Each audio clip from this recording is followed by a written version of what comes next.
तो हटने के बाद जो बैंक और एनबीएफसी पर्सनल लोन की केसेस में अगर मैं बोलूं, मतलब अनसिक्योर्ड लोन की अगर केसेस में बोलूं, एक सिविल का मुकदमा करते हैं, एक सिविल का केस करते हैं यहाँ पे। नमस्कार दोस्तों, welcome to L Smile YouTube channel. So दोस्तों, अगर आपका किसी भी तरह का अनसिक्योर्ड लोन है, बहुत सारे लोगों का ऐसे सवाल था कि अनसिक्योर्ड लोन में बैंक और एनबीएफसी या फिर कोई लोन प्रोवाइडर एप्लीकेशन हो गया, मैक्सिमम हमारे साथ क्या कर सकता है। अनसिक्योर लोन का मतलब जैसे कि पर्सनल लोन हो गया, एजुकेशन लोन हो गया, किसी लोन प्रोवाइडर एप्लीकेशन से अगर आपने लोन लिया है, वो भी पर्सनल लोन मतलब अनसिक्योर्ड लोन कैटेगरीज में आता है।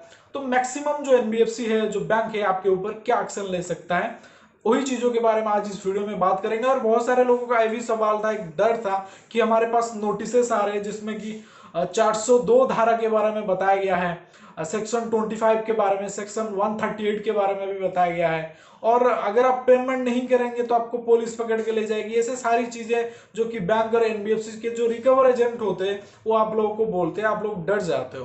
तो इसमें पुलिस का क्या रोल है, पुलिस आपको सच में पकड़ मतलब आपको आगे उठा के ले जाएगी या फिर नहीं, या फिर ऐसा कोई कानून है कि नहीं, सारी चीजों के बारे में आज इस वीडियो में बात करेंगे।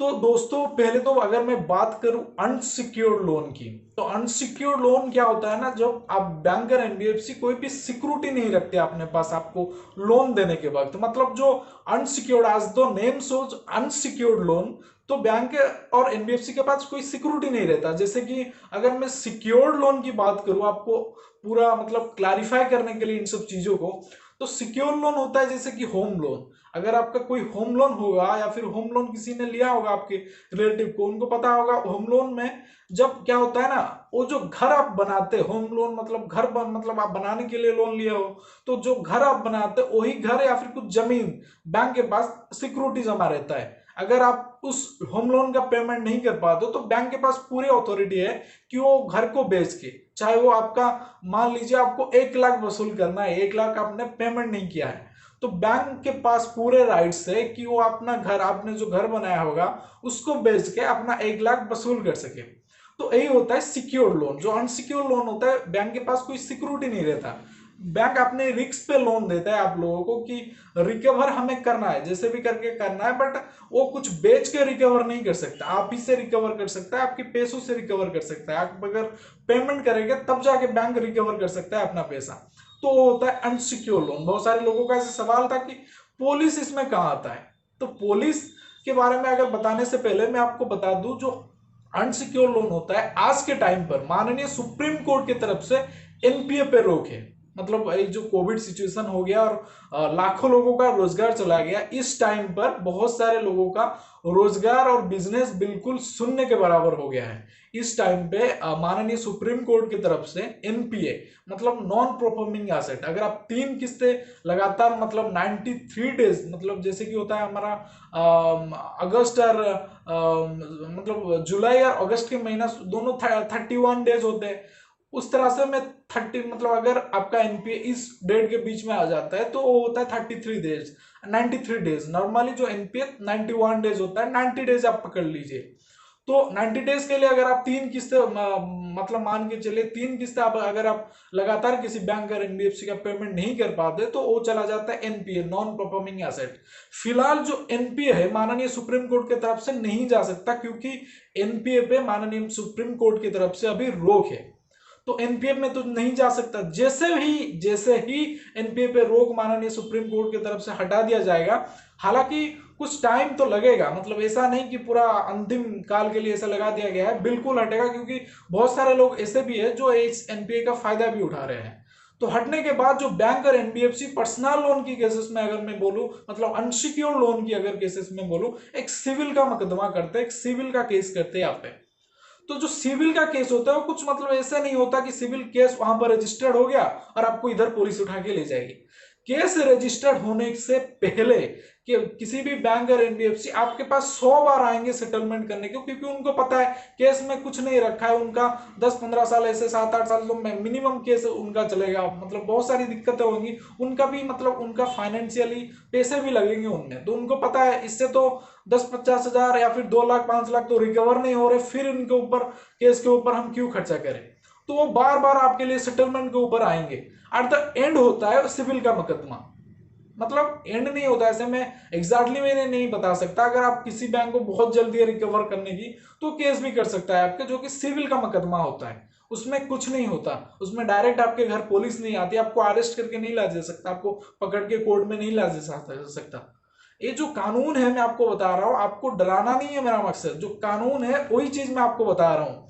पुलिस का तब रोल आता है जब मतलब जब कोर्ट में केस रजिस्टर्ड हो गया, सिविल का मुकदमा आपके नाम पे एक रजिस्टर्ड होता है किसी बैंक या एनबीएफसी की तरफ से, आपके घर पर कोर्ट की तरफ से एक नोटिस आता है जिसमें सत्यमेव जयते का सिंबल लगा रहता है, जज का सिग्नेचर होता है, फिर किसी एडवोकेट के भी सिग्नेचर हो सकता है, और कोर्ट का नाम लिखा रह सकता है, केस का नंबर लिखा होता है उसमें। और बहुत सारे रिकवर एजेंट्स हैं जो फर्जी कोर्ट का नोटिस भेज रहे हैं, और उससे पहले जो नोटिस आता है वो बैंक से आता है। आपके पास अगर पैसे नहीं है, अगर पैसे हैं तो आप पे कर सकते हैं, अगर आपके पास पैसे नहीं है आप नोटिस को कहीं पे फेंक भी सकते हैं, चीर के फेंक भी सकते हैं, क्योंकि बैंक अपनी तरफ से भेजता है, उनके जो पर्सनल मतलब जो वकील वो हायर करके रखते हैं उनके तरफ से। तो कोई जरूरी नहीं है, ऐसा कोई कानून नहीं है कि आप उसका रिप्लाई करना ही करना है, नहीं करेंगे तो आपके ऊपर केस हो जाएगा, ऐसा कुछ नहीं है। आप उस नोटिस को रिस्पॉन्ड कर भी सकते, नहीं भी कर सकते, आपकी मर्जी है। बट जब कोर्ट की तरफ से, जब सिविल का मुकदमा आपके ऊपर हो जाता है किसी बैंक और एनबीएफसी की तरफ से, जब सिविल कोर्ट की तरफ से आपको नोटिस आता है, आपकी स्थानीय कोर्ट से या फिर किसी भी कोर्ट की तरफ से, तो आपको उसी को अवमानना नहीं करना है, उस नोटिस को आपको रिप्लाई करना है। ऐसा नहीं कि आपको एक एडवोकेट की जरूरत है, एडवोकेट की जरूरत है, आप अगर अफोर्ड कर सकते तो बिल्कुल एक एडवोकेट की जरूरत है। बट अगर आपके पास पैसे ही नहीं है एडवोकेट को अफोर्ड करने के लिए, मतलब छोटा वकील करके भी आप अपना केस लड़ सकते हैं, नहीं तो इंसान खुद भी लड़ सकता है, ऐसा भी कानून है हमारे हिंदुस्तान में। अगर किसी के पास पैसे नहीं होता, मतलब हमारे देश में ऐसा है कि चाहे लाख गुनहगार भाग जाए, किसी बेगुनाह को सजा नहीं होना चाहिए। तो इसीलिए केस मतलब ऐसा कानून है कि आप अपना केस लड़ सकते हैं। तो जो जब कोर्ट का नोटिस आता है उस नोटिस को आपको अवमानना नहीं करना है, रेस्पेक्टफुली उस नोटिस को आपको रिप्लाई करना है और उसी डेट में कोर्ट में हाजिर हो जाना है। और बहुत सारे रिकवर एजेंट्स हैं जो कि फर्जी कोर्ट का नोटिस भेजते हैं जिसमें केस नंबर भी गलत होता है। अगर आपको इस तरह का नोटिस मिला है तो आप मुझे कमेंट करें, और जो नोटिस के नंबर है, ई कोर्ट एक एप्लीकेशन आता है प्ले स्टोर में, आप उसी में आपका जो केस का नंबर है डाल के आपका केस के स्टेटस के बारे में जान सकते हैं। फर्जी हो तो नहीं निकलेगा, अगर असल में केस हुआ होगा तो निकल जाएगा। वो कुछ केस नहीं होता, डायरेक्ट आपको पुलिस आके पकड़ के नहीं ला जा सकता। अगर आप उसी नोटिस का अवमानना करते हैं तो फिर मतलब नहीं जाते, वो होता है कोर्ट का अपमानना। मतलब आप कोर्ट की नियमों का पालन नहीं कर रहे हो, कोर्ट को डिसरेस्पेक्ट कर रहे हो, जो कि हर एक हिंदुस्तानी को नहीं करना चाहिए। कोर्ट की नोटिसेस का पालन करना चाहिए, उसके ऑर्डर का पालन करना चाहिए, क्योंकि आप सब नियम कानून, हम सब नियम कानून में बंधे हैं। तो तब हो जाता है ये, कोर्ट क्या करता है, पुलिस को बोलता है कि आप जाके उसको उठा लाइए, क्योंकि वो कोर्ट को डिसरेस्पेक्ट कर रहा है, इसमें मतलब आप में कोई खोट है।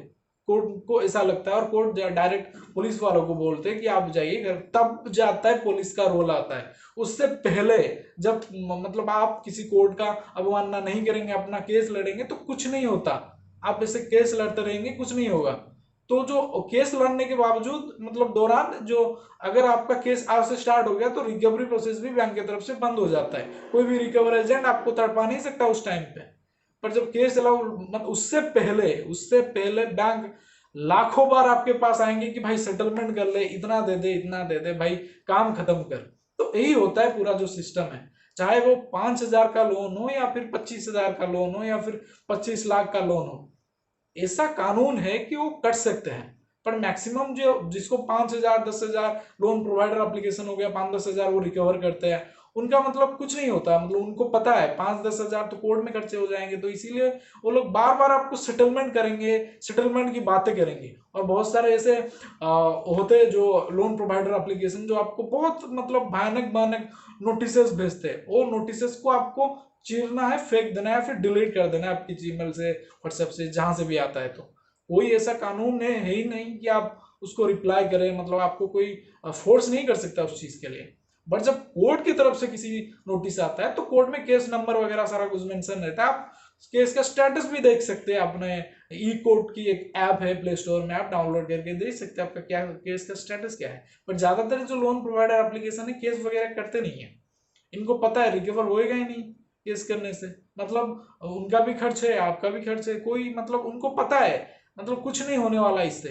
वो तो पहले से ही बदनाम है बहुत सारी चीजों का, हरासमेंट वगैरह वो लोग इतना ज्यादा करते हैं और इतना गलत नीति, और पहले ही इलीगल है यार, वो आपके ऊपर लीगली क्या करेंगे।